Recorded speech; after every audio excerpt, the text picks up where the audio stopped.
I am Jason Whitlock. That is Marcellus Wiley. That dude. Yes, sir. Coming up, we'll tell you if LeBron is really about to turn up the intensity to make the playoffs. And if the Steelers will regret going all in on Big Ben. But we start today with a Whitlock. What you got today, big dog? Should Zion sit down? That's what everybody is debating today. In the aftermath of last night's North Carolina-Duke game, 33 seconds into the most hyped regular season college basketball game since the Fab Five played at Duke in 1992, Zion Williamson's left shoe blew out, right knee gave out, and all the air came out of Cameron Indoor Arena. My shoe. Poof! College basketball's regular season returned to irrelevancy. We were left to discuss whether someone as talented as Mr. Williamson should risk his NBA future playing basketball for championships and giggles. Should Zion sit out the last 2 months of his college career? Before you answer that, I have an even better question. Should Mike Krzyzewski let him play? Why are we putting all the burden on an 18-year-old kid and his blue-collar parents? Why aren't we putting pressure on the most informed and wealthy person in this equation? That's Coach K, the $9 million a year patriarch of college basketball, the former Olympic coach. It's Coach K's job to look out for the best interests of his players. No single individual benefits more from Zion's play than Coach K. Why not ask him? Couldn't you argue Coach K has a moral obligation to sit Williamson as a way of protecting the young man's NBA future and draft status? But let's not do that. Let's keep the focus on the child and his parents. Zion's mom's a school teacher. His stepdad played a few games for Clemson in the 1970s and is a truck mechanic. Let's put them on the hot seat. I say we don't. The situation with Zion provides the perfect opportunity to put some pressure on the people profiting the most off the outdated NCAA system of amateurism. They know it makes little to no sense for Zion to play another game at Duke. He suffered a mild knee sprain last night. He'll recover and be fine. But what happens if he or fellow freshman Cam Reddish or R.J. Barrett tear an Achilles between now and the end of March Madness? An injury like that could severely damage their draft stock and earning potential. I've never understood why we in the media haven't put pressure on Coach K, John Calipari, Roy Williams, Bill Self, Tom Izzo, and the other elite college coaches to fight to end the NCAA amateurism for the truly elite athlete. I don't believe every college basketball and football player should be paid. The handful with definite pro futures, the ones who make a difference with ticket sales and TV ratings, should be compensated at a high level while they're on campus. It's immoral for the top coaches to sit silent while kids jeopardize their economic future for the economic benefit of adults. Coach K should sit Zion. All right, joining the desk now are former Duke star Dante Jones and the Ohio State's iceberg Jim Jackson. Marcellus, before these former college stars chime in, I'm sure you agree with me that Coach K should sit Zion. I agree with you that he should be a part of the authority, the conversation in terms of Zion. You should not play another single second of college basketball. But I want to just dispel the myth that Coach K cares more about Zion, therefore he needs to take care of Zion than Zion himself. Zion has to care more about himself, his career, his future than anybody else in this equation. But obviously he's been forced to go to the NCAA, go through a year of college basketball to realize his dreams. So then you moved it to Coach K. Hey, look out for Zion, because Zion can't look out for himself because he's forced to play 1 year or be 19. So then why we stop there? Let's just go. NCAA. Oh, we can't stop there because this is the NBA rule. So if you really want to say who should be in charge of Zion in terms of going back to play, it starts from Zion all the way up to the big boys. But I'm not going to single out Coach K because Coach K is just doing his job. He said, hey, I get paid $9 million to recruit the best team I can to go out there, win championships. And yeah, some things are going to happen in that process. But Zion is making a sacrifice. Coach K is not doing the best he can in terms of player welfare, but he can't. He's forced by job description not to do that. So why single him out? He's not the only culprit in this equation. Dookie. Dookie. Listen. I think Coach K should sit down with Zion and have a conversation, and sit down with Zion and his parents and have a conversation about what did he come to Durham, North Carolina for? Was it to fulfill one of his dreams, or was it just to go to the NBA and have the platform to boost his draft status? Coach K can't sit him and be like, you're not playing, even if it's for his best interest, because you never know what's in that kid's heart. You never know if he grew up wanting to play for a national championship, or wanted to play in the Final Four, or wanted to go to the NCAA tournament. These are real parts of some kid's dreams. And just because he has the ability to be the #1 pick, it does not overshadow the fact that he may have a set of goals and things he wanted to check off before he goes, because it was inevitable regardless. And he has a body that I don't foresee an injury that would stop him. Kenyon Martin had an injury that took him out of college basketball, but he was a product that you could not replicate in that draft. He was a proven commodity, and he was the baddest man in the land. And regardless of the fact, Zion is the baddest man in the land, and he will either be #1 or #2 pick, regardless if he's hurt or playing. I'm going to push back a little bit on the Zion piece on going to Duke. The reason why he went to Duke or any other college is because he has to. Right. He doesn't have to. No, yes, he do. No, because basically. there is no basically, because you have kids that have gone overseas or sat out the year. I know that, but and you didn't have to go to Duke. You could have went to Clemson. No, I said any college. Okay. The reason why he's in college, any minor league system. He has to. Let's circle back a little bit. Keep in mind, college basketball is not about the players, it's about the coaches. That's the difference in what we have. So their obligation is a lot different. They see things totally different. It's a rarity that we have in the NBA coaches who can stand toe-to-toe, a Phil Jackson, a Greg Popovich, guys of that nature, a Pat Riley. The NBA is all about the players. In college basketball, it's all about the coaches and administration and the school. So their best interest, they're always going to be there. These kids are going to come and go. Mm-hmm. The coaches are going to stay and be there. They get the Nike deals, they get the contract. So it's in their best interest to continue to do what they do, because their value is not being diminished. It only increases, okay, with TV revenues and Nike deals. So that's the pushback. Should Coach K play him? No, he shouldn't play him. If he has his best interests in mind, he should not play, because he knows he's one in a lifetime opportunity or ability.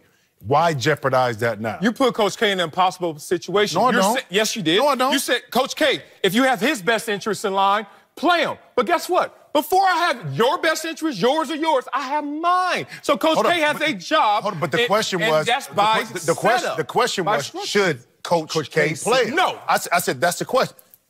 I'm not talking about Zion. Zion should say, and his family, no, we're not playing. The question was posed, should Coach K play? And that's why I said, why single him out? You know why? Because just read the sign. Because this is the situation. There's a situation. Read the sign right here. He's got Zion Williamson. This could be bigger than 3 others. We're not going to stop short of just Zion. Let's read the situation. First of all, God whispers before he yells. Your shoe just exploded. That's a sign that's saying, hey, man, what you doing out there? But I'm going to go to another level, which should happen as well. In the NFL and the collegiate ranks, Trevor Lawrence. I'm talking about the tap-out pre-injury player. Like, I don't need my shoe to explode and have a minor knee sprain to realize maybe I shouldn't play. Because before that moment even occurs, you know where your draft status is. You know what relative scope that is. So why don't you just cast that out right now and say, hey, I'm out. Trevor Lawrence is the one that I'm looking at. If you want to talk about Zion, that's amazing. I get it. But Zion had to wait till he sprained his knee to even start to contemplate this, and we don't know what he's going to do with it. But there's another situation that's even bigger than this, because another guy is going to be a top 10 pick, if not #1 overall pick, and is not injured, and still has to play 2 more years of collegiate football just to get to this place. So I'm looking at this situation saying, yeah, if I'm the coach of him, I sit down and talk to him. I say, here's your pros, here's your cons. But if you're telling me to hold you back, I would never do that. Marcellus, and I get some of what you're saying, but I just for the sake of this conversation, I don't want to move to football. But why can't we, as the media, start putting pressure on the people that are most benefiting from this system that I think is universally agreed upon is outdated? When the Olympics say, hey, we're going to push amateurism to the side, and here we are 20, 30 years later, and it's still here in NCAA college football and basketball when these kids are generating this kind of money. Why can't we put pressure on the people directly benefiting? Hey, this system is corrupt. You should do something about it. We can, and we have, and they have done something about it in terms of their voice. I give you a full screen right here, and I've seen it countless times where things like this have come up. John Calipari went on there talking about the one and done rule, said kids should be able to go to the NBA out of high school. That's not our deal. That's between the NBA and the Players Association. Don't put restrictions on kids. That was in April. That's transferring it to the NBA. Because that NBA wants to dictating. Again, he can't change. He can't change that rule. That's what he's saying. The NBA doesn't dictate NCAA amateurism. My argument is here. Say it again. The NBA does not dictate NCAA amateurism. They don't allow you in their league. They don't stop the NCAA from paying these damn players right now. But mind you, we don't need to paying has nothing to do with it. The paying, no. Because this man will get paid regardless of the fact. If anything happens to his amateur status, he has an $8 million insurance policy. So listen to what I'm saying. And he should be. The NBA set this rule. NCAA didn't set this rule. Yes, you're absolutely right. They should be paid. Yes, we should have it. That's the conversation. Okay, we should have a change in the rules, and the coaches should lead that fight to change the rule. You're absolutely correct. Okay, thank you. You got to take the kid into it, and the kid and the family's goals. While I said Coach K should have a conversation with them, and whichever way they feel is necessary, ride with them, because he shouldn't be in charge of making a decision. Because if the parents vote black, my son wants to change here. What do you mean pressure on them? Right. Calipari's already said this, and you know what? Coach Calipari said something about the NBA rule. No. He hasn't opened his mouth, and there's not one college coach that will open his mouth and say, this NCAA amateurism is a sham. Coach K has went on record and through action to go from being a 4-year program to, hey, that one and done something is something. You know why? They're all trying to undermine what the NCAA is. No more. Why they got a tiptoe? What do you mean tiptoe? Did you read that? That's not on his watch. I think you missed it. And you said it. No, you said it. You have to go through a collegiate system or leave this country to get an opportunity in the NBA. So won't y'all point it at where it's really directed? I think that the issue is I'm not hearing coaches say players need to be paid. I'm not hearing that. I'm not hearing coaches say. I found another quote. Okay, where's that? You said destroy amateurism. This is a quote directly at amateurism. No, it's about No. This is what I'm saying. I'm not saying the NBA. Coaches have said you should get paid. No, they haven't. Oh my God! All right, I'm gonna give Google on. Coaches said that. Hold up. I'm talking about coaches said that Zion Williams should be able to get a Nike endorsement. That's what you telling me? Coaches said that. No, they said that they should be paid for the services. Now, the way you pay them for them services, but listen. It's gonna go out of control because, if you give them a flat fee, like you said the other day, give them $2 million, then that's still not enough. Nope. There is no a number available to pay these kids. So we're gonna have. So you just don't pay them. No. You should pay them. But they said that. The difference between 0 and $2 million is big.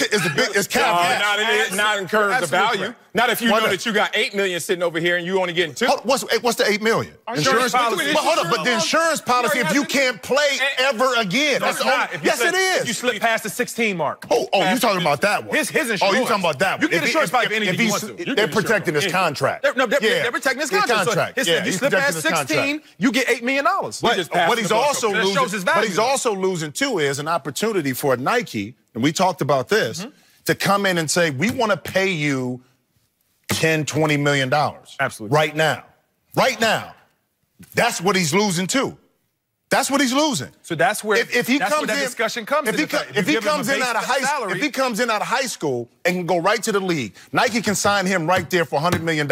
Wow, this whole domino effect started with Zion, who knows that he has to go 1 year of playing to turn 19 to go to NBA. Starts with Zion and it ends with the NBA. But we're going to focus on Coach K. And he's not the first domino, and he's not the last one. But the question, we're going to focus on Coach K. But the question was... Why not? Hold up, but the question... But listen, I think we're missing the point. We expanded, but the initial question was focused on Coach K. So that's why we talked about it. That's why I disagree with you. I respectfully disagree. Oh, no, that's fine. I'm going to go to the root and the origin of the problem. What he's saying. The question is the problem. Like, Coach K should not be in the question. In the position. He should not be in a position Oh, to yeah, make He has to be in the. No, I'm not saying. No, it's not. No, because no, he has that's not his son. Hold up, but listen. It's not his son. But if he's hurt, you got to look at the injury. If he's hurt and he's going to damage him, Coach K should advise him on the let's best don't thing to question do. the people making all the He should make the right decision for the kid. That's my point. But no, that's my. I agree with you on that. I know he will. I know Coach K will give him the people making all the money. I agree with you on that. Benefiting from the exploit. Let's don't question it. Got it. I'm glad we got that settled.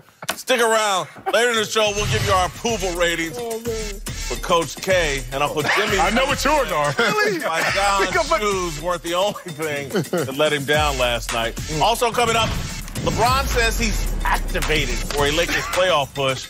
But is it too little too late? We get into that.